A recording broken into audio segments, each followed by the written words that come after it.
Ladies and gentlemen, we are back for your favorite time of the week. We are adults. We are talking about cool stuff. This is ATACS, episode number 42.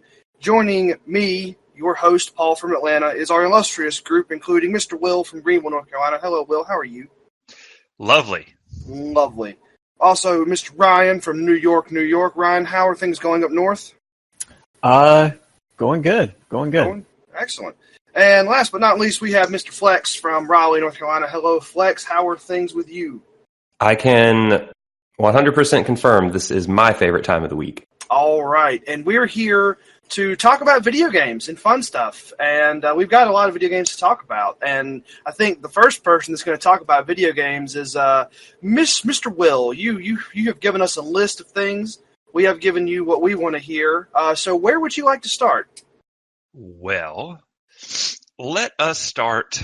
We'll start with Bleed. How about that? All right. So, Bleed is something that I located. I was looking for games. I was like, what other games on Steam have bullet time? Because I'm a bullet time junkie. And is that a Steam tag? Bullet time? It is. Oh wow! Okay, it's a Steam tag. Okay. So you can really get your, dive in. You can wade into the morass of Steam games and find and yank out the ones that have bullet time. So this thing came out, I think, in 2015. It's been a minute. Anyway, and I think I had looked at it before, and it looks very, very 2013 actually. So it looks kind of lo-fi, and so I was kind of hesitant to get involved in it, but it's pretty cheap and it's relatively short. So I was like, let's give this thing a go. And my first impression of it was that it is just all over the place in terms of what you're doing and where you're going. So it doesn't have like a theme that's really solid throughout. I mean, basically the idea is like you're playing this girl who wants to be the number one hero of all time. Okay. That sounds like me. Yeah, and to be the number one hero of all time, she has to take down the other heroes. But the other heroes aren't really what you'd think of as heroes. They're like robots and blobs and stuff. Are you saying blobs can't be heroes, Will? It's just inconsistent. Most games, maybe they can. Maybe that's where Bleed is. There are all kinds in the world, Will. It's a very diverse place. Okay, you're right. Blob heroes. We can see our blob prejudices coming out. Yeah, you're right. You're right. I mean, this is hashtag blob equality. Oh no! But we started a hashtag, guys. We've gone too far. The actual, I was able to kind of eventually look past it. I was like, well, why is this game called Bleed? Like, the game never, nothing that you even shoot bleeds. Yeah, there's not even any blood. Why do they call it Bleed? Yeah, but eventually I just sort of started enjoying the journey, and just sort of decided that I would just ignore what I'm doing and why I'm doing it. And the gameplay is actually really tight and really fun. And I always really like these games that kind of have the bullet time mechanic and trying to kind of ration that out. Like, when should I use it? When can I take a break? And this game really puts a lot of pressure on you in terms of when you can use it. So there are actually environmental puzzles that or not even puzzles, but environmental platforming and stuff that make you use the bullet time, almost like rock slides or like avalanches and just things that there's no possible way you could get through without utilizing it. And so it really makes a lot of use of the mechanic. And of course, there are boss fights that sort of you need to use it during certain aspects of the boss fight, or you're going to get creamed. So the tightness of the gameplay kind of won me over, and I ended up having a lot of fun with it. I think the wrapping on it kind of fell short in a couple other ways too. There's a number of weapons you can get, but I actually found that the basic weapons that I had access to were better than, or at least more effective than any of the ones I could buy. And also there's sort of like a power upgrade system too. So you can increase the bar on your health, or increase your bullet time, or increase your bullet time's recharge meter. And those are pretty useful, but they get really, really expensive. So I think I was able to beat the game on normal and hard, and they have a very hard difficulty. And I beat, I think, 2 of the stages on that. But at that point, I kind of hit a wall. And if I wanted to upgrade those meters to kind of increase my character's capability, I would have had to go back and grind earlier levels. And so I just decided that was enough of the bleed. But I liked it, you know. The reason I was curious to hear about this one because I feel like I saw it was either Bleed or Bleed 2 in a speed run, and oh wow, like you said, the fluff looks like just like this absurd over the top. I mean, your main character is like a girl with like dual pistols and a katana who's basically like a frothing at the mouth and blowing everything up, right? It's like super anime. But it did look really fun, like, you know, just watching those guys like blast through all that stuff. In the end, it's got this little heartwarming message where it actually spoke to me. You know, at the very end, she's like, "Thank you so much. You've helped me reach my dream of becoming one of the greatest heroes of all time. Now, what I want you to do, I can't help you, but you need to go out there and make your dreams come true." I was like, "Oh." It's like, thanks, girl with 2 guns. From this distant world where she fights robots and blobs, you know? Unexpected, like a violent psychopath. Yeah. That's awesome. Yeah, so that's pretty good. But yeah, that was a fun time. That's awesome. I also had a request to talk about Shadow of War. Yeah. Middle-earth Shadow of War, the sequel to I guess it's Middle-earth, Shadow of Mordor. So you did play Shadow of Mordor, title, right? Wait, I had a couple different people saying things. What's up? Oh, you did play Shadow of Mordor, right? Yeah, I did. I played that one with the and the little DLCs, and I thought that was pretty good. You know, there were a couple of kind of irritations I had with it, but overall it was pretty good. The pacing in these games, it's just, I guess it's always weird when you have an open world game to kind of nail your pacing, because you can kind of tackle, especially with this one, in some ways you can tackle things in any order, and maybe there's something that's cool about that, you know, that you can sort of, you're not gated and you can kind of go take on whatever. I mean, you still have a main quest line, but you certainly have a varying degree of difficulty in the different captains and overlords that you can deal with. Right. But for anyone who's not really familiar, the main kick, you know, the main trick of these games is that your main character has been basically spiritually inhabited by an elf, and he has been barred from death, and all he wants to do is die after his family has been killed, but instead he is doomed to basically serve this elf and this elf's whims until, I guess, the elf is satisfied. And at least that's kind of what I remember of it. But the trick of it is that whenever you die, you've got this large network of orc captains and orc overlords, and the ones that you slaughtered are replaced. Whenever you die, it's sort of like time moves forward. So the ones that you have slaughtered are replaced, and the ones that have killed you or won in these other events that are taking place are promoted. So it's this sort of dynamic system that kind of happens in the background. So it's a pretty interesting situation. And I think the new one, it's a lot bigger. So there are more zones. There are more different types of orcs. You know, there are more different quest lines. It's just kind of more of everything. And I think that it might be a little too much. Yeah. But overall, you know, I'm having a good time with it. I think some of the ways that they switched it up, I think, are just, there's a lot more just random pieces in it now. So there are orcs that kind of hunt you down now.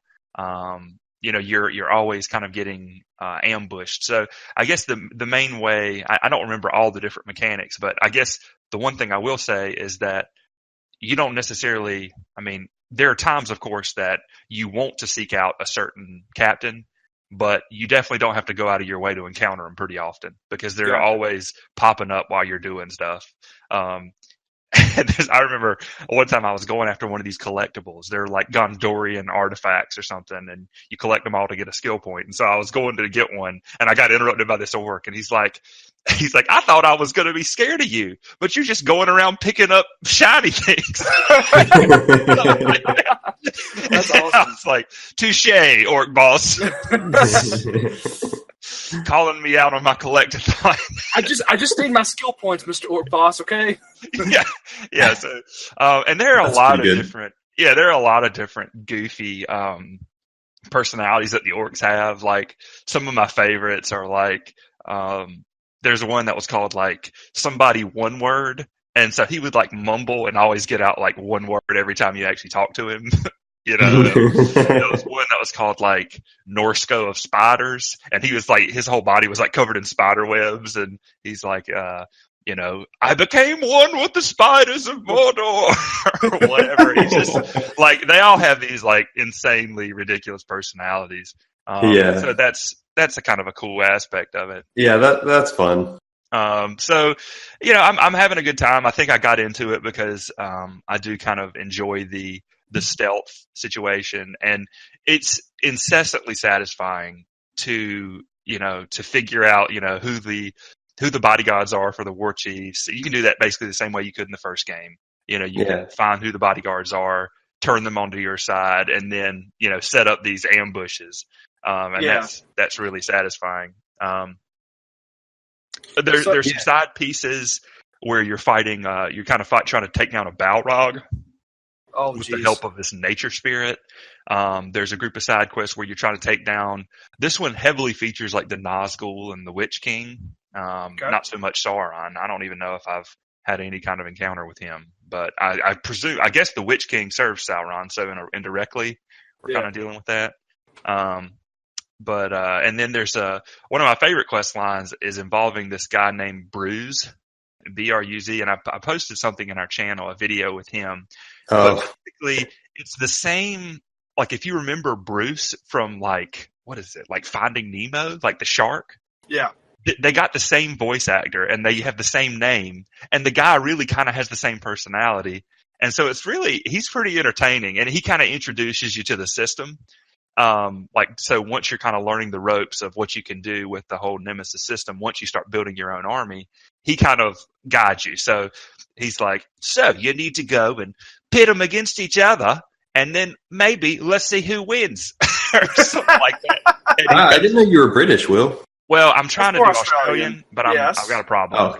That's more Australian. Yeah. So, but anyway, he does it a lot better than me. That's why he has a voice acting career. So that's it's pretty fun. I'm enjoying it. I think I'm definitely in the final pieces of it after playing an absurd amount while my wife was out of town on vacation. Yeah, I was going to ask how much you've played. God. I don't know. Maybe I have no idea, to tell you the truth. I've seen you it doesn't track it as well as. Yeah, not all games give you a time. Well, I think it's got it in there. I just don't pay attention to it because that's fair. The other thing I was curious about is because I really liked Shadow of Mordor. That was a great game. And even just hearing you talk about this, like doing the stealth stuff, or like identifying war chiefs' weaknesses by tracking down their subordinates, like all that stuff, like is still I bet really cool. Yeah. But the thing you kind of alluded to earlier is this game's a lot bigger. It's just kind of like more. Right. And I thought one thing I appreciated about the first game is I did 100% in that game in about like 25-ish hours. So it's like, it was especially by open world standards, like that's very manageable. Yeah. So I was curious if you thought like this game being bigger, like if that, like, I don't know, if that drags it down a little bit or makes it feel a little more like a slog or I don't know. Well, so let me tell you the way that because I started off talking about the pacing, and I didn't really get back to that. So one of the things that I guess I'd say is that, you've got like 3 or 4 different regions now, that you're trying to deal with. And I think there might only be like 2 regions in the first game. Yeah, the original only had 2 regions. Yeah, so you've got a lot more like orc armies you're trying to sort of undermine here. Yeah. But the way the game works is a lot of the main quest lines like throw you back and forth between regions, and I didn't realize that at first. So you actually like you'll do one of the missions, and then actually you go into this quest menu, and it'll be like this quest continues in the other region. And sometimes you'll like hop to one region, hop back to the other one, then hop back to the one you were, then hop back to the other one, and the thing is, like, unless you kind of realize that, I don't know if the game, like, maybe intends you to be more into these main quests and side quests to kind of be following up on them. But what happened for me is I would just do the ones I saw in the region, and then I was like, well, I guess I need to finish this region before I get more quests. I didn't know that it was going to be hopping me back and forth. And so the issue with that was that, like, I was really under-leveled when I was dealing with all the orcs in that region. And so I almost had to do 2 passes. Because in the game, you can't dominate an orc that's above your level. And so I had to run through and basically beat all the orcs, shame them all down to my level, and then go through and beat them all again to recruit them. And it took kind of forever. And that was what became like a little bit of a slog. And so I don't know if I would have been more into following those main quests if that would have been a lot easier for me, because I would have been like on the level when I started trying to take that region. Right. So I don't know. I guess it made it more challenging. But yeah, so that's kind of one of the things that made it feel like a slog for me, is just that, I did feel like I had to do that sort of round 1 and round 2, and there are a lot of orcs, man. So that takes a while. Yeah. Some of them have like 4 different bodyguards, and so you got to go take them out twice, to actually kind of subvert it. But do you think it might not feel like much of a slog if you didn't try and clear out a region before moving on? Like if you kind of stuck a little closer to the main path, I guess? I think it would be a little bit less of a slog, but at the same time, like you said, like when I start talking to you about like the different pieces that you can do, like interrupting the orcs' feasts or interrupting their duels or subverting one and having like that's the part of the game that's really the most interesting. So it's almost like once you get engaged in that, I don't know how much you really want to go out and just do the main story with the cutscenes, So yeah, true. Yeah, the main quests in the first game were, they were fine, but they weren't necessarily like the highlight. Yeah, so the highlight I think is kind of planning your approach and undermining them in a certain way. And of course, you're always kind of, one thing I didn't mention is that, all these orcs, in addition to having personalities, have individual strengths and weaknesses. And so you can kind of set those up. One of them might be weak to stealth. One of them might be weak to poison or fire or beast attacks.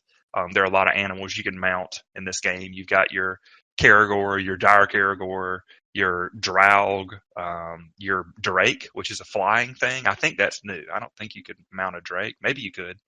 Do you remember that, Flex? I don't remember being able to, but it's been a hot minute. But yeah, I would say on this, if you liked Mordor and you want some more of it, then this would be. Are you saying this is Shadow of Mordor? Oh no! I'm gonna ignore that. Oh no! Let's just kill that. We're just gonna keep on moving. Will, please take us out of here. Continue talking. Yeah. So. I have one quick question. I don't think it adds much. I guess the serious question to that is like, does this kind of feel like a giant expansion pack in the sense that it's like it is more of that game? Like, does it feel like it successfully iterates or adds any new interesting concepts, or it's just here is a bigger, more expanded version of that game?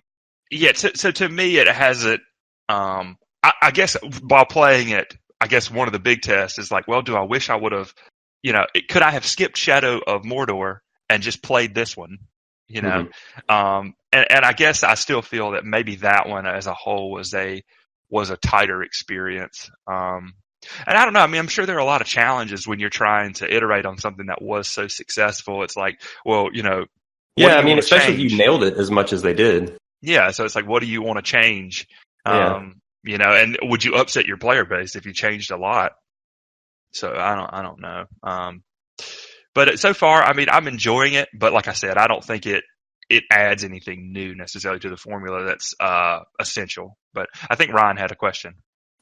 There was a lot of controversy about this game. Right. Right. And I it sounded like they backed some of that stuff up and fixed it. Did you see any like echoes or remnants or anything like pay to win, buy new orc commanders? No, by the time I played, and I think it was relatively recent, they've removed all those systems from the game. So there's no in-game market or anything. Now there is a loot system, and the loot system, like in most games, I think is kind of lame. I don't really care. But as you kill the orcs, they drop pieces of loot. You've got like 6 different slots, and in each of those slots,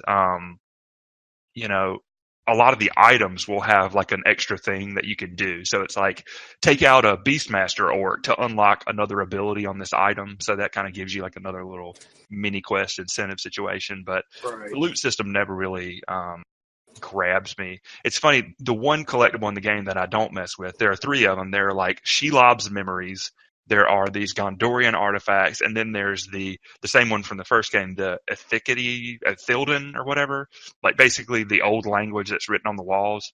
And the old language that's written on the walls allows you to open up these tombs once you collect them all to get some really unique item. And that's the one that I just haven't even touched, just because the items to me are just, who cares? I just equip whatever I find that seems okay. So yeah, the item system, I mean, I don't think it takes anything away from the game, but it's just not a system that I really get involved in. I think it's particularly engaging. But yeah, so that's that one, and hopefully I'll finish that up soon. So, and have you been hunting any monsters lately? I have. Not well. I'd say I put maybe well, compared to you guys, I don't know. I put like 16 hours. Which I guess is like nothing comparatively. But it's gotten me a decent introduction. I'm up to the main quest part where I just killed the Rathalos, and now I'm supposed to kill the Diablos. And we tried the Diablos once, and he like one-shot me with this charge. Mm-hmm. And I was like, well, I'm going to step away, because it was already like 1:30 in the morning when we were doing this. So I'm like, I'm gonna just sleep on this and figure this out later. But it's been all right. I mean, I think it's a neat thing to kind of play with your pals. So that's mostly kind of the fun of it. And we've discovered a couple of little systems that are neat. We were fighting the Rathalos yesterday, and that really showed us how effective those flash pods can be, because I think before we were just sort of, following them around, shooting them. And then we actually started like hitting them in the nose with the flash pods, and then like stacking up a lot of damage at once. And so that was a neat system to sort of be like, oh, okay. But there are a lot of systems in the game that I think could probably use a little bit of help in terms of explaining. You're not wrong. Yeah, one of them that was happening yesterday that was pretty funny is, Tim was actually talking to us. Tim's the guy I'm playing it with. Well, one of them. I'm playing with 2 other folks too. But, we were using these traps, and our other co-op partner was like, how did you guys learn about the traps? And he's like, well, there was an optional quest. And I think in this game, like, the optional quest, I mean, unless you have experience with these games or you do some extensive research online, I think the optional quests aren't really optional in terms of showing you what you can do and what's important to know in the game. But then they do, especially in the early quests, the low rank quests, I think both the option, from what I remember, both the optional and the main quest, a lot of them are kind of engineered to introduce something to you. So it can be kind of worth doing the optional quest to pick up on that stuff. Right. Yeah. And so I think I wasn't, and neither was our other co-op partner, but Tim was. So we were kind of catching up on it, and learning it that way. And so we've been doing that a lot because, the capturing gives you more goodies. Yep. But I guess, capturing is pretty much always the better way to go. But I think, for me, the things that I usually like in games, if there's not a mechanic that I really, really dig, or, a game that'll kind of make me think about something differently, or a game that kind of lets me kind of build my own sort of unique thing. And in this game, it's, there's not too much of that. I mean, at one point, I think I was saying to myself, I'm like, you know what I think it would be neat is making a poison build. Let me look up all the armor that adds to poison. And then, I started kind of doing some research online about it, and I realized that, like, although it might be a neat thing to have in your back pocket, you don't really want to do that because, I mean, your coatings are so limited. I use the bow, and the bow kind of applies crap with coatings. And so you can only take so much poison coating into battle. So it's not like you would ever really be like 100% geared and always applying that. You might run out relatively soon in the fight. And if he's weak to it, maybe that's good enough. But I've kind of just focused on stacking up like regular attack damage and affinity, which is a weird stat that I don't really want to explain. It's basically crit. But there's also a crit skill too, like critical eye or something like that. But which I think increases your affinity. Okay. But I'm having, I think I'm having a good time with it. Yeah. Have you tried any other weapons? I haven't. I remember watching this. I watched this video that somebody sent me back when the game first came out that was saying, like, if you like this, you might like this type of weapon. And from what I saw in that video, at least, it seemed like, the bow was kind of right in my kind of comfort zone, in my alley. Yeah. And then I remember, someone saying, like, I don't know, it might have been you, Flex, that was like, if you don't think the bow, like, because I think the bow kind of, you move fast while you have the bow equipped, and that apparently you don't really move any faster with any of the other weapons. Yeah. And so I was just the bow has that dodge, like you can really zip around with the dodge with the bow. Yeah. So which most of the other weapons do not have something like that. And I think that's kind of one of my most frustrating things. And see, I've never played any of the Souls-like games. And so I haven't really played a lot of games that, like, where you have this sort of slow and deliberate movement. Right. And so that's kind of taking some getting used to. And I don't know, if it's my preferred kind of style, I guess. I kind of like the quick moving. I guess for my difficult games, I usually prefer things like Deadbolt and Hotline Miami. These sort of, like, you plan and then you move really, really fast and execute it. And then you plan and then you move really, really fast and execute it, rather than like the slow, methodical, kind of Souls-like situation. There's actually a lot of people were conjecturing, because like Monster Hunter games have been around forever, but they've never been popular in the West. Mm-hmm. And there was a lot of conjecture for Monster Hunter World that this is the first console Monster Hunter since the Souls games have been big. So there was a lot of conjecture of, like, maybe like the Souls games kind of introducing people to more methodical combat opened up Monster Hunter World being acceptable to people in the West. There's probably some truth to that. Most of the little monsters have been kind of interesting. We did see something dynamic yesterday. Yeah, the monster fights have been kind of interesting, but we were fighting this Rathalos, and up in his nest. Mm-hmm. Did you break the dam? Yeah. And it didn't really do anything, but I was like, "Hey, this is neat." Did he get caught in the water? No, I think he dodged like right when it came out. Yeah. See, if he gets caught in the water, that actually does do something pretty. Like he'll get washed off the cliff, and he'll take a bunch of damage from the fall, but he'll also be stunned for a while. So if you chase him down there, you can really wail on him. Oh, that's cool. Yeah. So it just broke, and I was like, "Well, that looks neat." Yeah, that's all that happened in our game. One of the things I like about that game a lot is that the environment all the environments have a lot of interactions like that. So, like, the environment is a really important piece of all your battles. Right. Well, I have it. I did see yesterday, I think it was like some sort of Diablos or little ram head rammed into some rock and broke it down or something like that. But maybe I'll see more and more of that as I'm paying more attention and getting deeper into the whole story and monsters and stuff. Yeah, and I wanted to hear about that from you because I wasn't sure. Monster Hunter is an interesting game in a lot of ways. Like, it super clicked with me.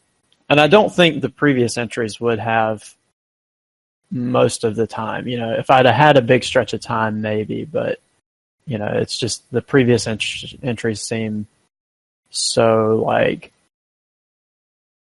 tedious, I guess. Like they just really lean into that. Whereas World, I think, kind of streamlines it, and the campaign is a tutorial, which from my understanding, a lot of the previous games didn't even have that. Wow. Okay. At all. So I mean, you want to talk about obtuse system-based games, like I think traditional Monster Hunters, from my understanding, have been a very classic style. But yeah, I was really curious to see if Monster Hunter was clicking with you at all or not, because there are things about it I could see that you might like the action gameplay in my mind is sort of like a fighting game, which I know you've liked some fighting games. Plus there is some mixed set building aspects to it, which are pretty deep. But then at the same time, like you said, the Souls-like combat, the sort of the hands-off are rough and system teaching. I wasn't sure. Inexplicably bizarre co-op system. I've heard there's some obtuseness around that. The multiplayer, that's just straight up jank. I think right now I'd say one of my favorite things is, and it's kind of new for me, is just learning how the different monsters attack, and then learning when I can sort of stack damage on, and that sort of stuff is kind of fun. It's not the type of thing I'd probably play solo, but for a thing to hop in with your buds, it's not a bad time. I just got so last night I got a Rathalos helm. I got a Dagoguron coil. I don't know how to say that dude's name. Right. And I got this Rathian spike, so I could make my little Palico a poison sword. Nice. I used the Palico poison sword. That's what I got into last night. But I think it's super cool that you guys are getting into it, because one of the things as much time as I've put into it, one of the things I haven't done a lot of is like full four-man team hunts. And some of the new content, like Kulve Taroth, kind of leans into that. So if you guys do end up getting into the late game and we could do some full team hunts, I think that could be super cool. So I've already talked for a really long time, but there were two more things I was interested in kind of throwing a little shout out to. One is a game called Copoka, or Copoka. I think it was originally like a Humble original, and I won't spend much time on it. It was pretty quick. The premise is basically you're playing as a bird who's flying around looking to build his nest. But the backdrop, the city that you're flying around in, is this dystopian kind of society. So this sort of world where like food is rationed, there's a constant war going on. I mean, a lot of prototypical Orwellian type of situation. And at first, I was kind of taken. I thought the gameplay was a little bit too slow, but then I started sort of just kind of being in the moment and just sort of flying around and letting my mind wander. And I think it really kind of takes you to an interesting place to play it, because as you go through the game, you build 4 different nests, and you build those nests at 4 different times in the, in the political environment of this town. And so, at the very beginning, there's a type of repression going on, and then there's sort of a revolution brewing, and then the revolution sort of takes over. And then at the end, it's kind of like the new order. And I think it really kind of induces a pretty interesting mindset in the player, because all of these things are happening, but, your goal is the same every time. And so it kind of makes you think about, I guess, in a sense, how, I don't know if transient's the right word, but just how temporary these different political structures are. And it was really timely for me, because there's a lot of, political depression and despondency going along, with me in the current atmosphere. And so it was nice to kind of think about, in the grand scheme, how long that is. And, There are interesting things you collect as the bird. Like you collect like military medals and bullet casings and broken pairs of glasses and things like that.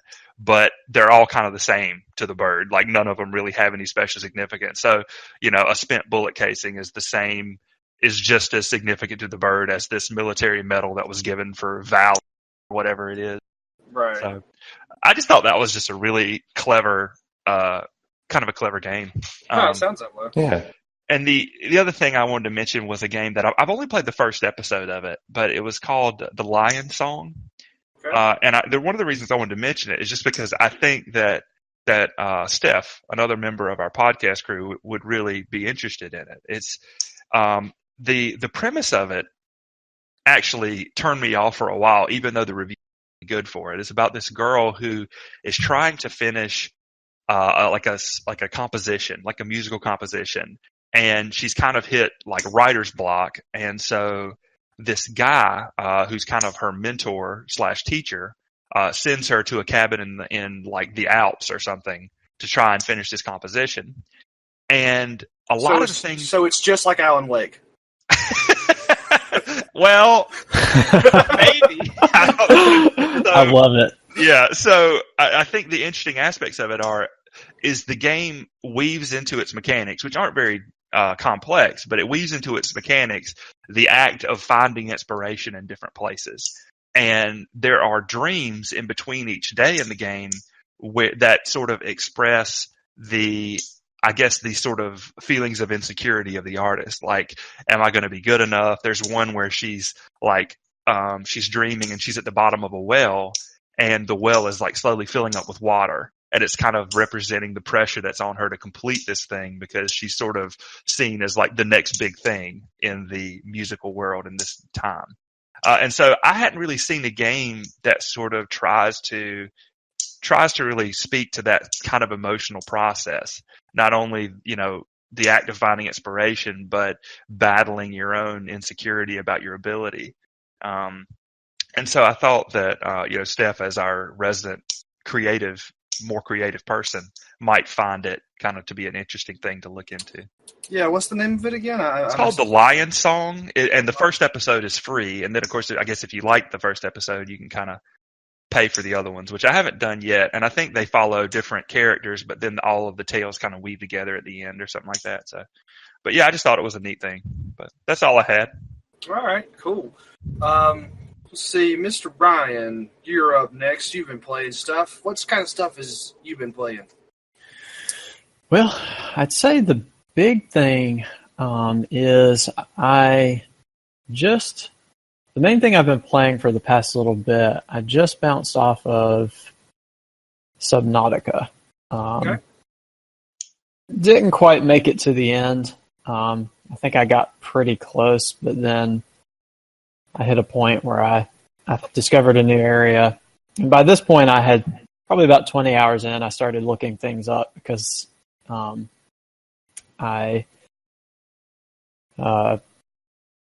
enjoyed it, but I found myself getting stuck, like basically knowing what I needed to do, just not being able to locate it. Right. So I ended up I got to this point and I was like, okay, so in order to progress here, I need to go back to base and craft 2 of these items, and then travel to this location and find a new item, and then travel to another location. And I was like, I've enjoyed this game, but I've done my fair share of like backtracking and retreading and traversing, and I was like, I think I'm good. So I'm not unhappy with the game. Like, I enjoyed it overall. And I think I got within a few hours, maybe even just a couple hours of finishing it out. But by that point, I had done so much back and forth. I was like, okay, I think I'll just put it down here. Yeah, I get that. Yeah, but there definitely is a lot of back and forth and quote unquote like survival game maintenance, like shuffling items around and Like, do you have sessions, or at least I had sessions where you go in your base and you're just like, all right, let me rearrange all this crap, craft this other stuff. Oh, I forgot this one item. Let me go out and get it. Yeah, exactly. Like, that's an interesting thing, is like, because yeah, I mean, that game does a lot of really cool stuff, and I don't want to sound too down on it. Like, I tend to harp on sometimes the nitpicks and the things that turn me off a little bit, but really, I mean, I played that game for like almost 35 hours. Like, I enjoyed a lot of it. It has what I feel like is a pretty unique kind of setting, and like a lot of the mechanics kind of fit that thematically. So like, you're on this water world, and like, you're trying to survive, and like, you like swim down, like managing like how far you can swim and how deep you can go, and like, the things you find, both in terms of like the different areas of that underwater environment, as well as like different tools you can use to survive. Like, they hit a good feel with a lot of that stuff. And there are definitely some pretty cool moments where it's like, oh, this is a new area, or this is a new tool I can use, like, to help. And I think it works really well, especially at the early part of the game, like, because that sort of hands-off, unguided, open progression, it tends to fit pretty naturally.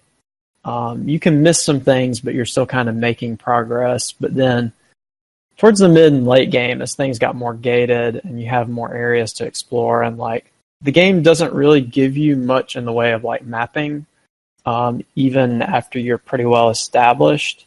So it makes it like, I guess probably my two big frustrations were, like, as you get farther and farther in the progression, you have to go farther and farther afield.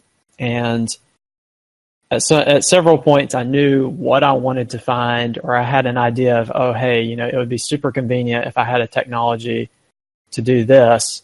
And then, like 3 hours, 4 hours later, I would stumble onto that thing. And it wasn't necessarily because I wasn't looking for it. It was just because, there's so much territory to cover.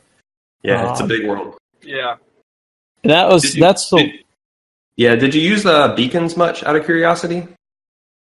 I did. Because I didn't use those for a while, and then towards the end of the game, I'm like, you know what? It would probably be helpful if I actually like put these at landmarks to just help navigate the world. Yeah. Early on, like you said, I didn't use a ton of them, but later on, when I found myself like looking for a cave entrance that I had been to like 2 or 3 times already, I would try to navigate by like, okay, my base is here, and some of your tools like have a compass, but it just really putting a beacon to have a waypoint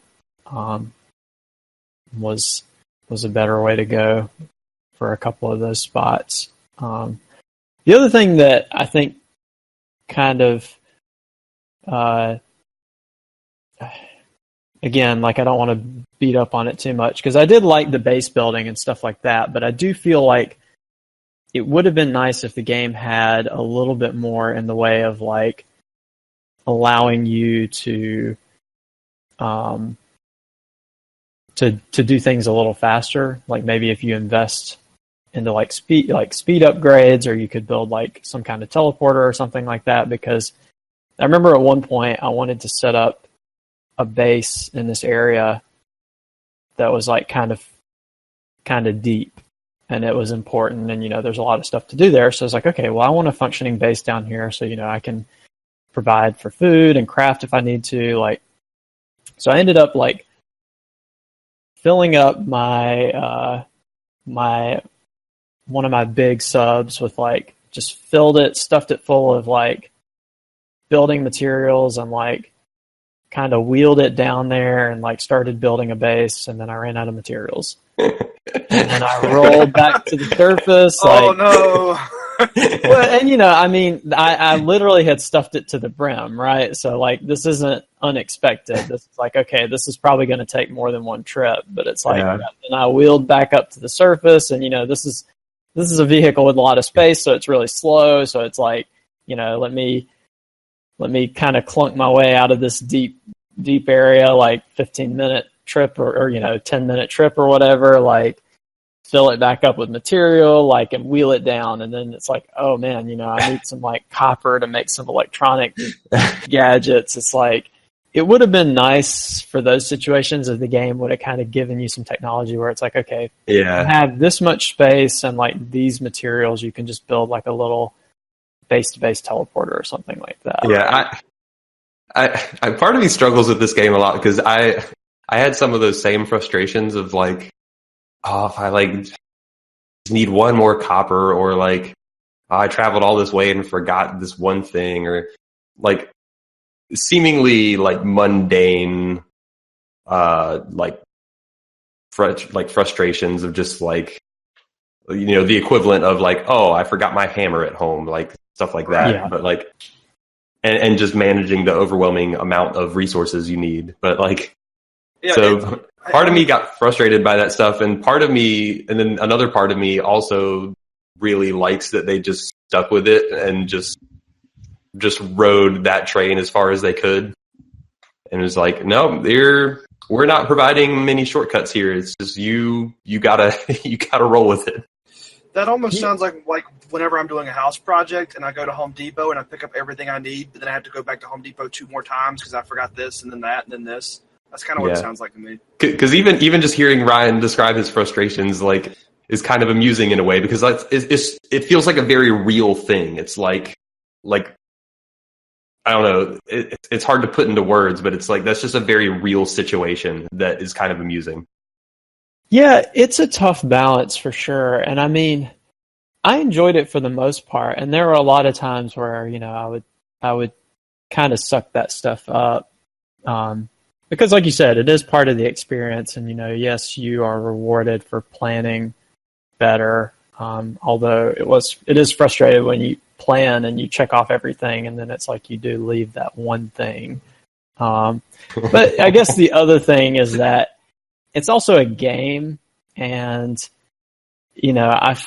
that was kind of endearing. Like, some of that management stuff was kind of endearing, but then and in some cases the game does give you tools to kind of help mitigate some of those inconveniences, but sometimes maybe a little later.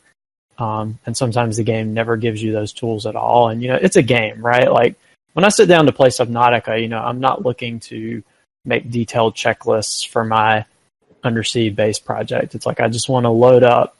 I just want to kind of skim through the resource lists, look in my lockers, like load up everything I think I'll need. And, if I miss a few things, like, okay, not the end of the world, but it becomes this thing where it's like, okay, well, I missed 1, 2, 3 critical resources.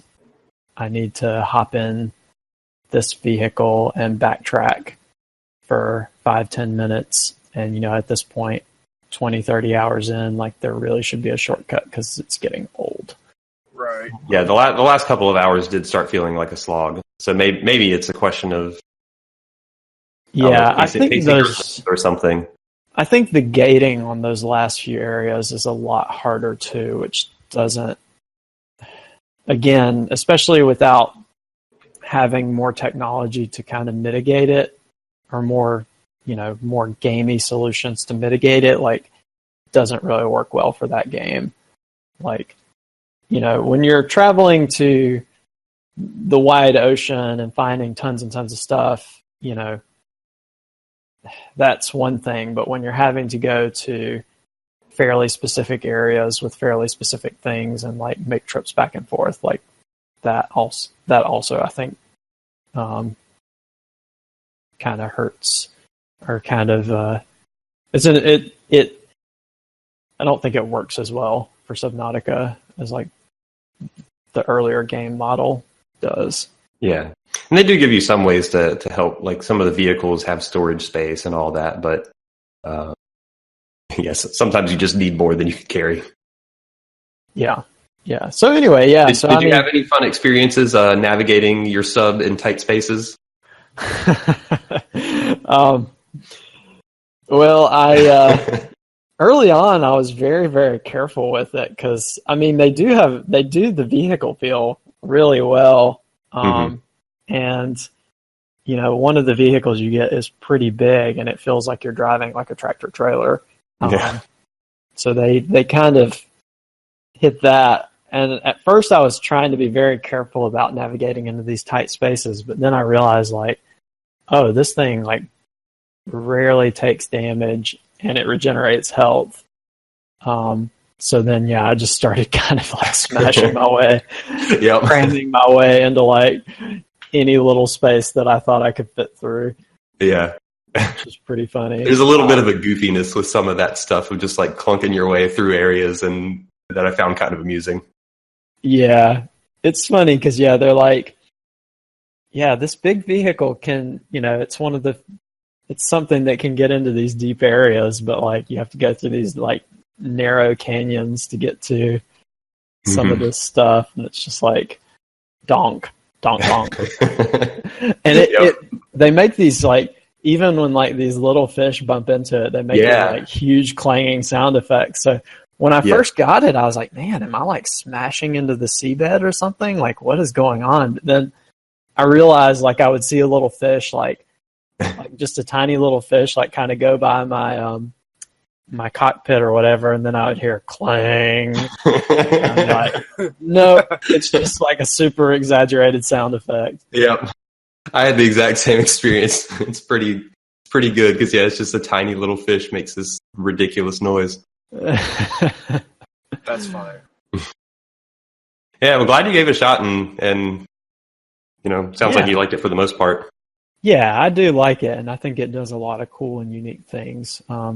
I wish they would be a little bit more, especially in the mid to late game. It's just like, okay, the player's done this stuff, like he's passed the curve, like, maybe make it cost some resources that you probably already have or know what to get to kind of speed everything up a little bit more. Right. So, yeah, that's it for Subnautica. Other than that, just odds and ends. Been messing around with like World of Warcraft, trying to do some of the Battle for Azeroth stuff, and poking back into Monster Hunter World a little bit. My brother picked it up, so I've been rolling through some early game content with him and trying to maybe learn a new weapon or two. Might have a whole Monster Hunter crew one day. I would be super down with that. Yeah. I was talking with Ryan a couple days ago that I got a little burnout on it when we played earlier in the year, but starting to get the feeling again that maybe it's time for more Monster Hunter. So yeah, I think they're doing an FF14 crossover event with a big team hunt coming up. So maybe we'll have a good crew to try taking on Behemoth. Yeah, because between Will and you have a group of 3, is that right, Will? 4 total. Okay. But it's very hard for us to get one of them online. Gotcha. I understand. Yeah. Oh, I think yep. But I mean, and then Ryan, your brother, and if my brother ever picked it back up again, yeah, we have potentially up to 8 players. A good solid crew to at least have one full team. Mm-hmm. Yeah, we got the situation where one of us has a baby, so we always end up playing like after that baby goes to bed, so it's like super late. So yeah, maybe babies are hard, Yeah, no challenge. All right. So, did you want to touch on anything else, Ryan? Or are you pretty good? That's good for me. All right, Mr. Flex, what you been doing? Onrush. What's that? It's a video game. Well, I figured that, but what kind of video game? Is it Game Boy Advance? Wait. Hold on.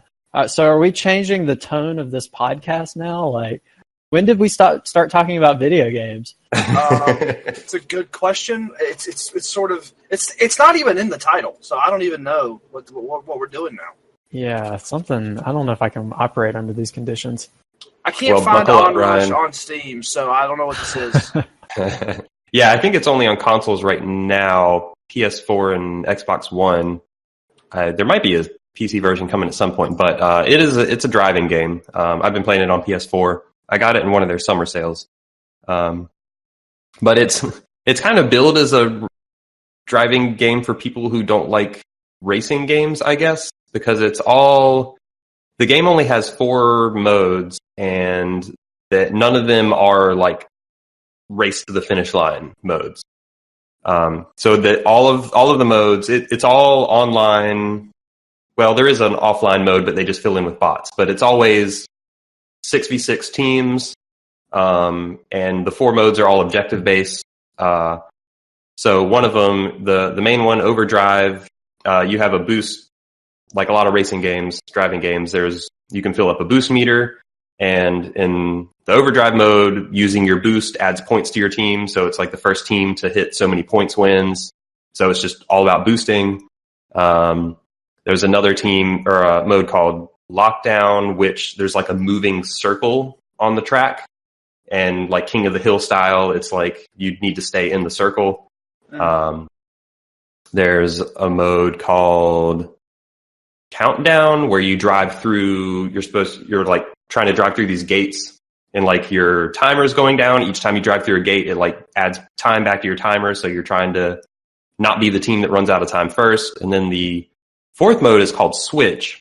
So there are 8 vehicle classes in the game, and they kind of move from light to heavy. And the lightest ones are bikes. So on Switch, you start as a bike, and if you crash or get taken down, you respawn as the next highest vehicle class.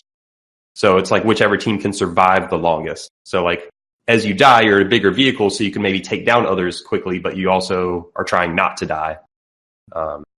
So it's got a fun selection of modes, and the different vehicles all have different abilities and stuff as well, that really play off the game's really built a lot around the boost mechanics. Yeah. So you gain boost by getting airtime, by doing stunts, by taking down enemy vehicles, and there are also fodder vehicles around as well, so you can use that to gain boost to build boost. And once you've used enough boost, you can use your Onrush, which is where the game gets its name. And all the vehicles have very special Onrush abilities. So it's pretty fun. It's like, on the one hand, it's a very light game in the sense that it's just those 4 modes, and like if you get online and play, it'll just like rotate through all 4. Okay. So like really all you do in the game is you just get in quick play and you just go, and then you just like rotating between these different modes.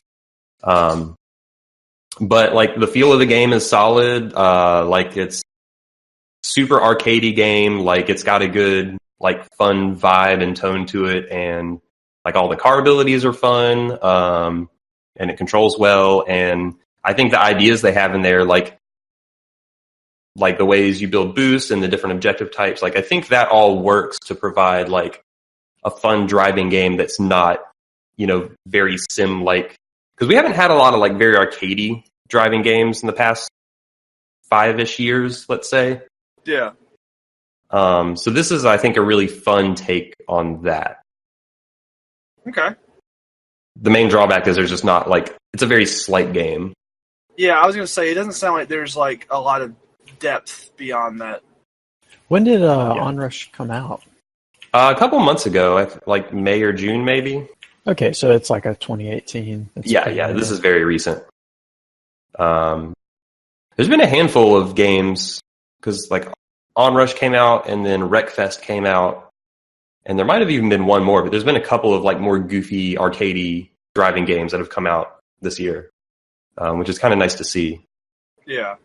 Onrush kind of reminds me in some ways, like it doesn't have as many characters as Overwatch does, but it kind of like in its structure reminds me of that. And like when you play Overwatch, you basically just go into quick play or ranked mode if you want, but that's similar.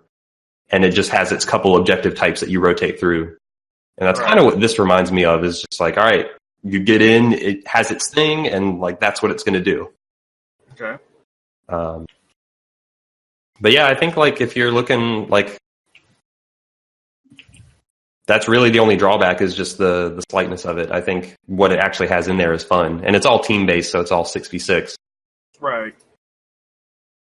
So, how would you say it compares to games like Rocket League or Burnout? I know you've been kind of on the hunt for a new generation of Burnout games.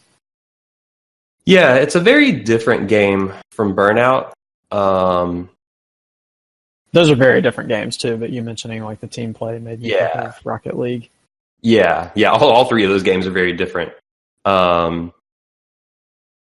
I don't even know how to compare those because they are very different. Because Burnout it's an open world driving game that there are online events. I've played Burnout predominantly offline. So you're kind of riding around the city on your own, tackling whatever catches your eye. Whereas Onrush is a much more focused game where you get in, you hit quick play, and Gotta go. you just go. Yeah. I actually think Overwatch is probably a better comparison, even though they're different genres. But just in terms of the structure of the game, where you get online, hit quick play, and just go.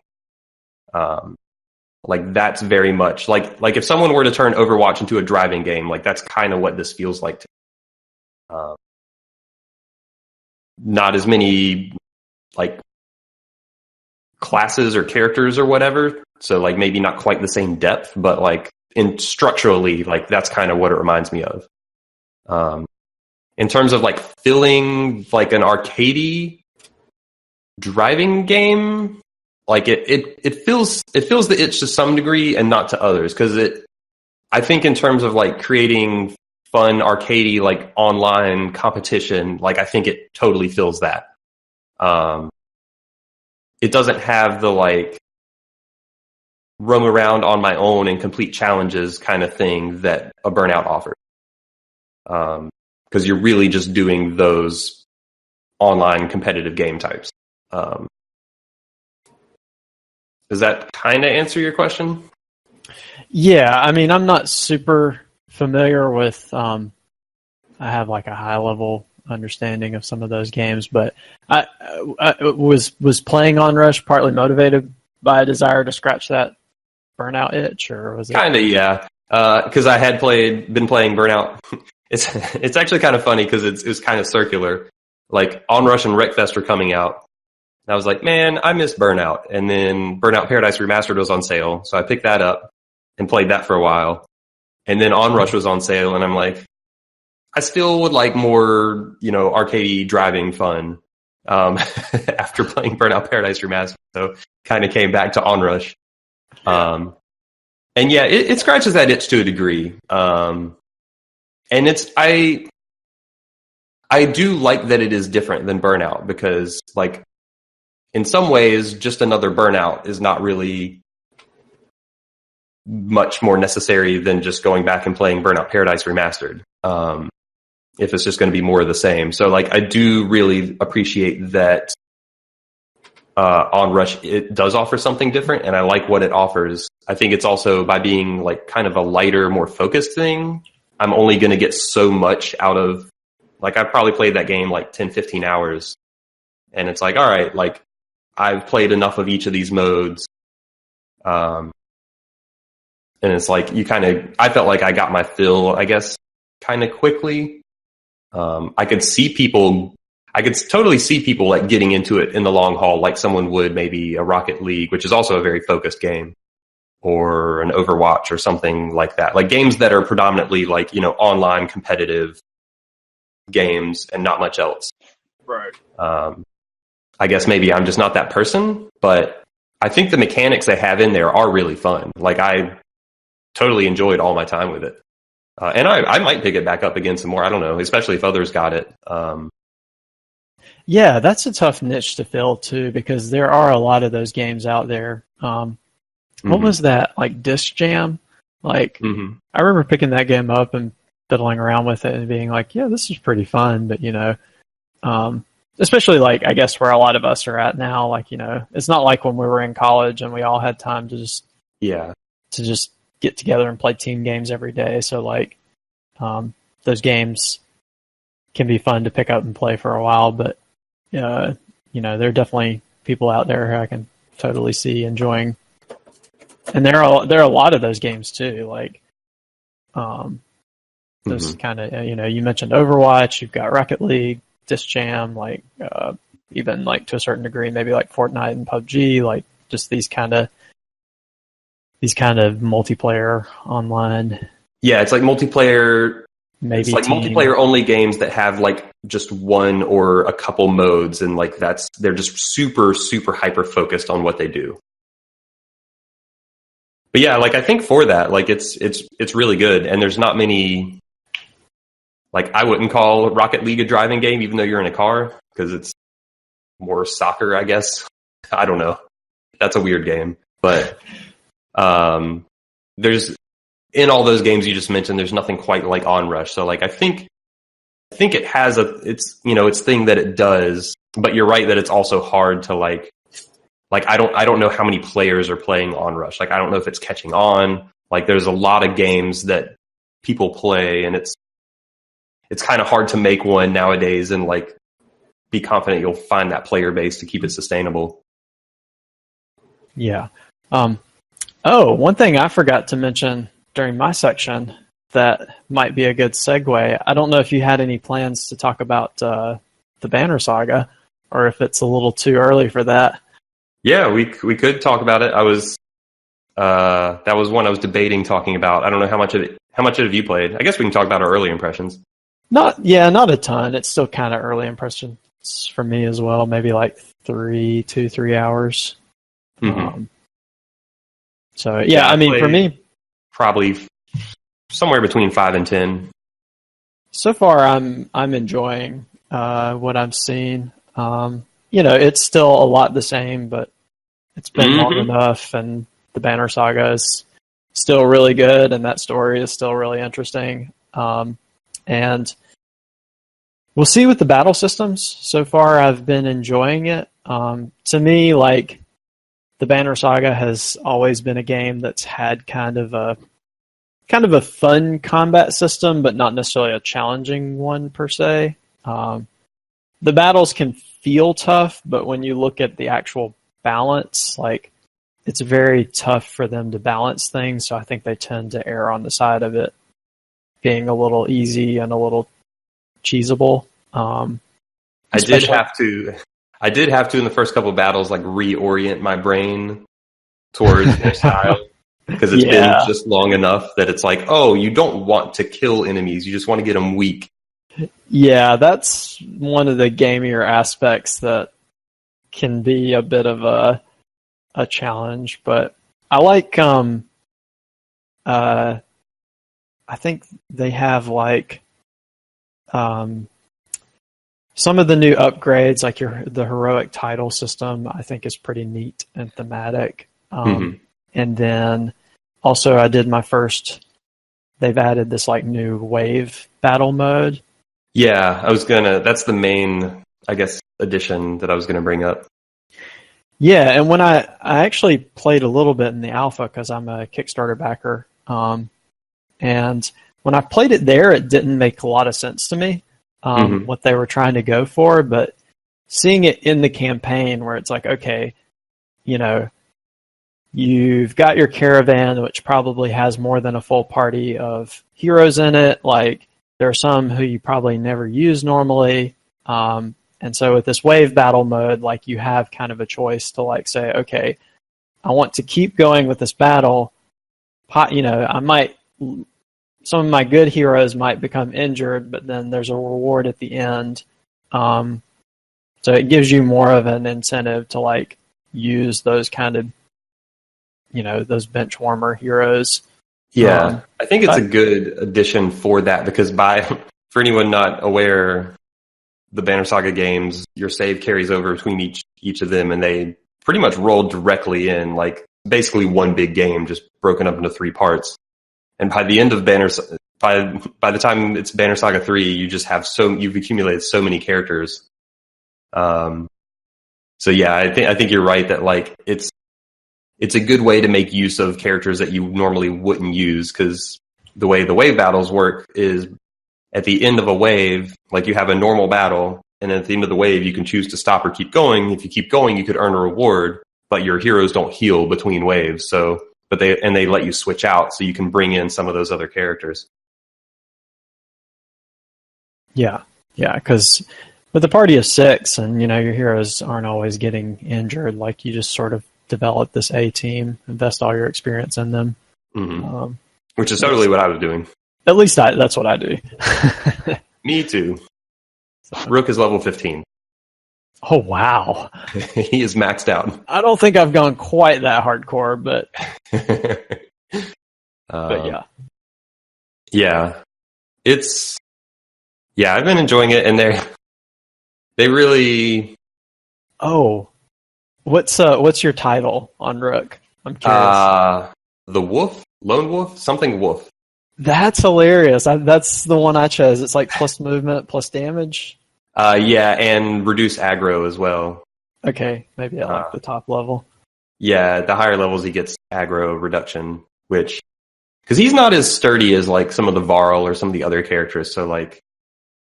But his damage output is so good. Oh, he's not? He's not as sturdy as the Varl? No? Okay. Yeah, you kind of... I was looking. There were several good options. Like that was a tough choice for me. But like you said, one of his coolest things is that like Mark Prey, and it strikes me like you just really want him to kind of move in, like be able to move in, sneak in, like Mark Prey, and then get out. Yeah, the two things I like about him a lot are the Mark Prey is incredible, and then he's one of the few characters who can attack both melee and ranged, and that's really useful. Yeah, I've probably given titles to like half a dozen characters by now, because when you use the title system's new, when characters get above level 10, but each title you can only use on one character, so once you use it, it's not available for anyone else. Oh, that I did not know. Yeah, so whatever title you pick for Rook, you can't use that for anyone else. Okay. Yeah, that's good to know, because I was looking at some titles for him. I thought it was that you couldn't change it, but you could reuse titles, but it sounds like that's not the case. That is not the case, yeah. You can't change it or reuse titles. But I probably assigned like half a dozen or so at this point. Ivor is the Mountain. That sounds like a defensive. Yeah, it's just like more... I think it's both more armor and strength. I think it's just straight up stat boosts. Some of those are really good too, like just like damage over time, like free damage over time on strength attacks, like more armor break, which is one of my favorite stats, like strength and armor damage resistance, like yeah, they've found a way to like keep character progression interesting past when you've maxed out all your stats, which you'll do around level 10. Yeah, really towards the end of the Banner Saga 2, I was starting to see characters like, for the skills and stats I cared about, basically topped off. Like, yeah, you could optimize some of those secondary stats, but it was already starting to show a bit of a ceiling. Yeah, for sure. But yeah, I'm enjoying it so far. It's interesting. I feel like I've been on this journey with these characters for a long time, and I'm curious to see like how this story wraps up. Yeah, I'm sorry, I didn't mean to derail your segment. I just no, you're good. I had 2 games to talk about, and then the Banner Saga was like, maybe we'll squeeze this in. We'll see how time is. But you're good. It sounds like you're enjoying the Banner Saga so far as well. Yeah. Short. With the number of ATACSers that I've been seeing having the Banner Saga 3 next to their username, I imagine that probably by the next ATACS we'll just have a Banner Saga cast. So. Yeah. It might be worth even doing like a Banner Saga trilogy spoiler cast at some point. Yeah, now that it's the trilogy, it might be worth doing an end-to-end. potential future content for all of the international audience. But yeah, it's I'm enjoying it. All right. Did you want to touch on anything else, Flex, or was that? Yeah, I had one other thing. So both the NES and SNES classics became available for their standard price. So I decided I might as well pick them up. Ta-da! And the only thing I've really been playing on them, though, like I kind of just turned them on and goofed around with a couple games, including Star Fox 2, which is not that great. Whoa, now. Whoa. Is that really true? Don't shatter my... I think I'm just going to go find a corner to cry in now. You're kind of a Star Fox hater, so I don't know if I can take that on or maybe I'm a Star Fox truther. Ooh. Oh, no. All right, anyway. Fake news.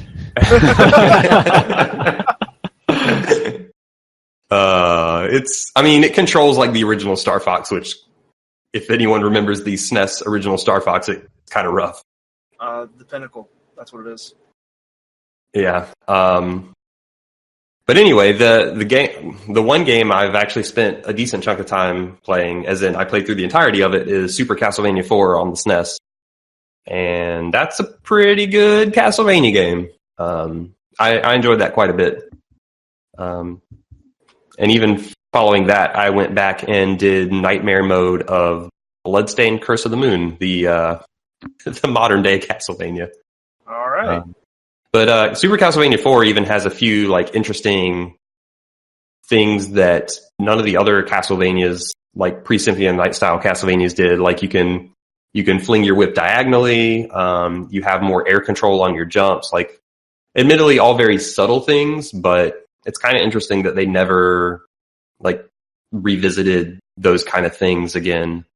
And otherwise, it's a very solid, like, action style, pre-Symphony of the Night era Castlevania game. There you go. Will just posted an image of the diagonal whip attack.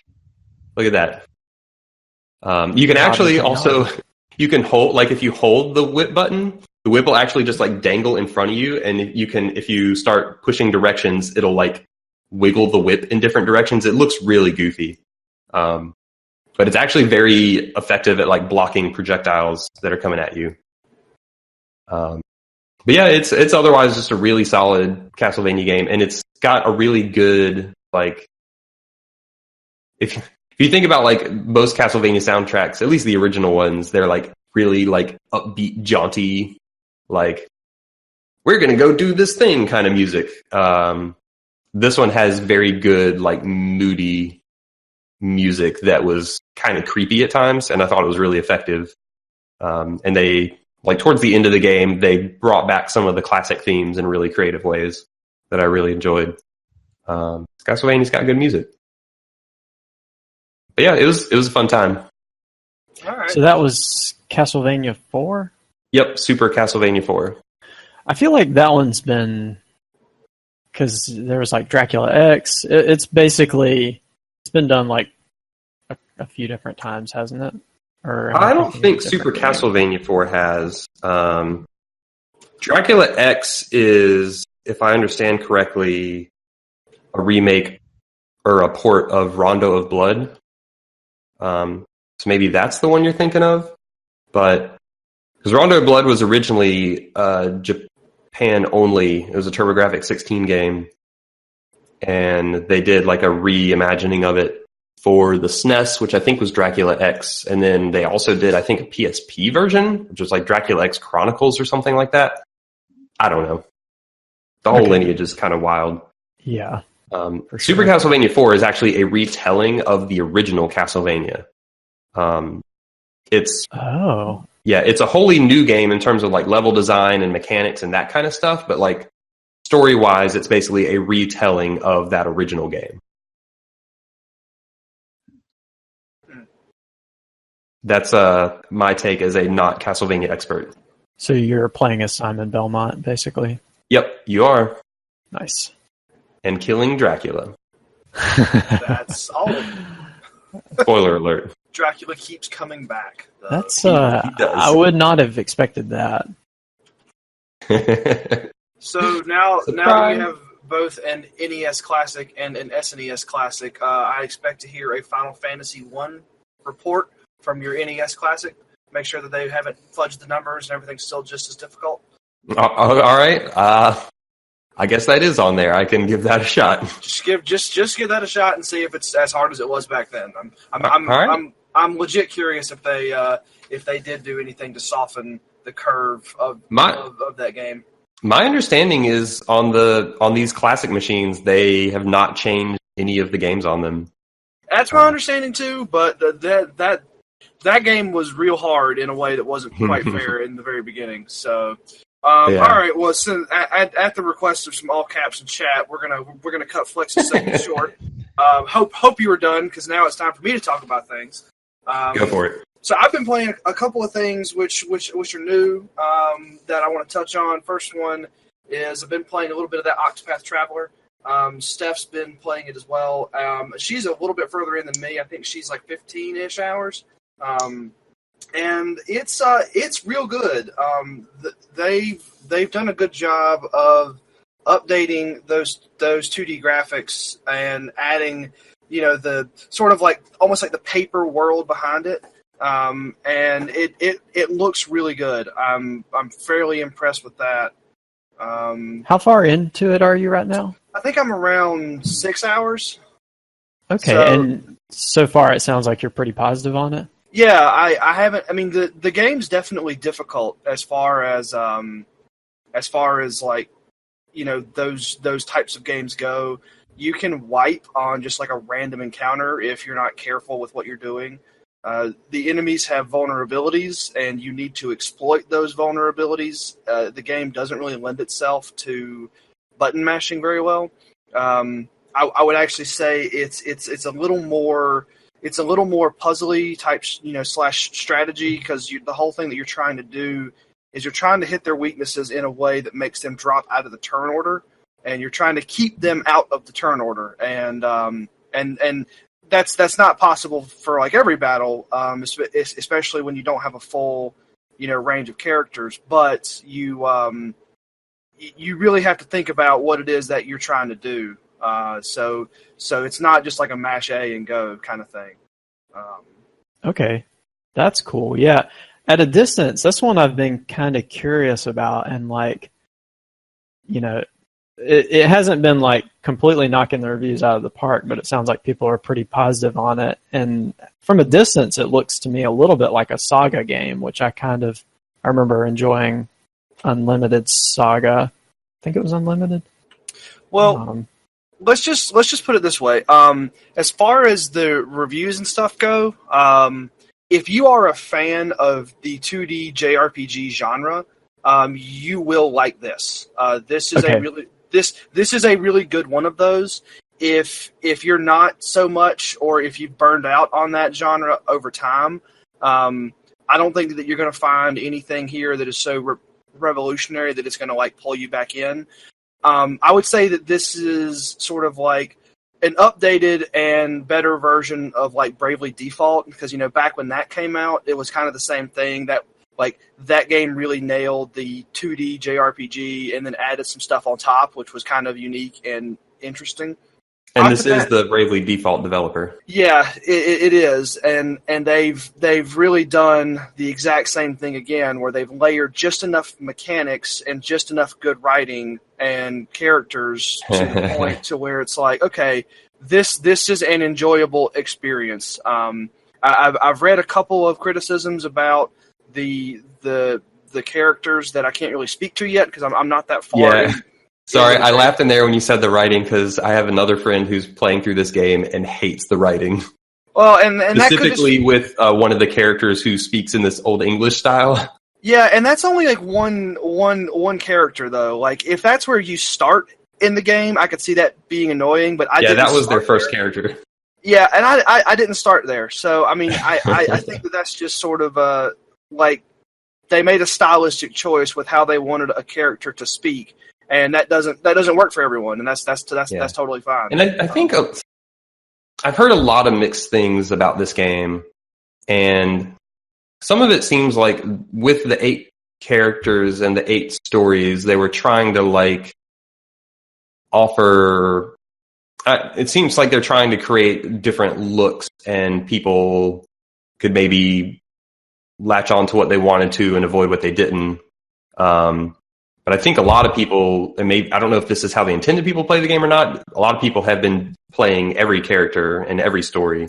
My understanding is my understanding is that that's how they intended you to play the game.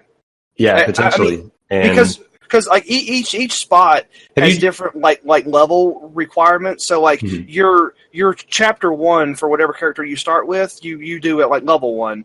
But then your chapter 2, you have to be like level 21. So you can't just go straight there. You have to go and pick up other characters, and it opens up eventually whenever you can like get to a high enough level.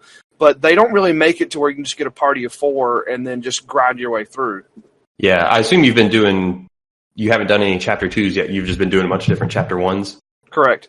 Yeah. Do you think you could like do 4 chapter 1s, then do their 4 chapter 2s? Do you think that's even possible? No, I don't. Okay. I mean, I could definitely be wrong about that, but that makes it extra curious that they did it that way. Because the other main gripe I've heard is that the 8 characters don't really interact with each other, and their stories are very separated, which makes that structure a little odd, because it's like piecemeal stories that you're using all your characters between them, but they like in cutscenes and stuff, it's like your other characters just disappear, and it's like very separate stories. Yeah, that's the piece where I'm not really far enough in the game to like talk to that point, but that's I've definitely read that, and I'm curious to see if this is more just like a anthology of stories, and the other characters are there to balance out the gameplay, but you're really going through just a whole collection of stories within this world. But I don't know. That's what it sounds like. I'll be curious how you think, because I've been on the fence on this one. My main hesitation has been if it gets kind of repetitive and is long. So I'll be curious how you feel about it as you get towards the end game, I guess. Yeah, and because I hear the combat system's great. Yeah, and like I said, Steph's a little bit further in than I am, and maybe by the next ATACS I can get some time in, and then she gets some time in, and we can give you kind of our perspectives on it. But so far, I'm really positive on it, and I'll just have to wait and see if it starts to get to a slog somewhere in the mid game. Gotcha. Cool. The other thing that I have been playing, and I've just really touched on this, so I'm not going to talk too much about it. It's more first impressions. The No Man's Sky Next update came out, which introduces a laundry list of features, including multiplayer and co-op. So actually, it's been on sale for half off. So I have a copy. Ended up buying Steph a copy. And we started some new characters, and they have changed a significant number of things in that game to the point where whenever her and I were restarting, I had to relearn some of the systems because they've changed the way a lot of the resources work, which is pretty neat. We had no issues getting into a co-op game. You can just host that lobby and start it new, and you both get the intro cutscene. You spawn standing right next to one another. And within the first few minutes of the game, you end up finding your ship, which you need to fix. My ship spawned right next to her ship, so at no point were we ever forcibly separated by the game. Now, I'm sure that whenever we get a little further in, we can probably choose to go to different systems and things like that. But for now, we're the game did a really good job of just like putting us in the same place. And we've been running around doing those intro pieces. They changed the story for getting your ship fixed. It requires a little more effort on the first planet. There's a lot more diversity of resources, so there's a lot more that you can do on just your first planet. And we got semi-lucky. We spawned on a planet that has acid rain, but it's not the heavy acid rain, so we don't feel like we're having to just run from shelter to shelter. So yeah, like just just started it, but at the same time, I can already see a lot of differences. What do you think are the main one or two? It sounds like there's a lot of differences, so I don't want to make this a big No Man's Sky bullet point list. But what do you think are the main one or two things that jump out to you that are different in a positive way thus far? The big variety of resources on planets means that you don't have to go planet hopping to find because it used to be each planet would have 3 or 4 things, at least in any concentration. It seems like there's a lot more of that stuff now. It looks like that there are crafting recipes for you to turn certain resources into other resources. Like you can combine a carbon and a platinum and then get something else out the other end. So really, it just seems like they've put a lot more resources there for you to fiddle with, and they've also improved your scanner, which lets you look around and see kind of what's what and what's around, which just makes it a lot easier for you to kind of stay in one place and just have a fun time building crafting recipes, or just kind of doing that. You're not forced to get in your ship and move every 9 minutes because you need something that just doesn't happen to be on this planet. Right. Yeah, so that does sound like a big change. Yeah, there's a ton of base building, one of the later game changes that they added in, interested to see, is you can now buy a fleet, a whole fleet, and you can do fleet things with your fleet, which is completely different from running around with a mining laser. And I'm curious to see how the game transitions from point A to point B, because that almost seems like 2 different games, but nowhere near that. So we'll just have to wait on that one. But yeah, early impressions are positive, and I'll be sure to talk some more about that after Steph and I get some more time in the next couple of weeks. Cool. And it's crazy that they seem to have I hear a lot of people saying good things about that. It seems it's wild to me that they've turned that game around in a way that people seem stoked about. Yeah, honestly, there was hype for this last update, which I didn't think that No Man's Sky would ever have hype again after what happened the last time people got hype for it. But they have delivered on what I think was the original vision of the game. It just took them an extra 3 years to get here. 2 years, 2 or 3. I don't remember when the original release was, but yeah, it's been a while. So at this point, I think the last time I talked about this, I would recommend the game for anyone that, just kind of wants to get into that kind of building. With the new co-op stuff added in, I feel like that my recommendation will probably just turn up into if you like co-op games, then it's just a pretty good one to just kind of pick up and play with. I think it's up to 4. No, it's more than that. I don't remember the number, but it's pretty big. You can get in with a whole bunch of people and just build bases, explore planets, and just kind of do your thing. They also redid the main story, so I'll let you know how that goes. Have you run it? Have you had any technical problems with co-op? No, I haven't. It actually, I mean, it was so easy.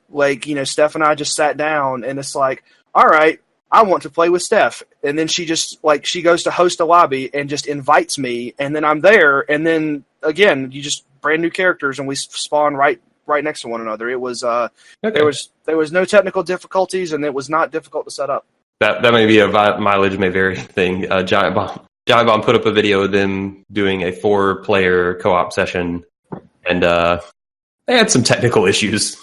Yeah. I haven't experienced any of those. Maybe they had a patch between when Giant Bomb did the video and when we actually played. I hadn't noticed. Or it could just be one of those things that it's so random what it affects.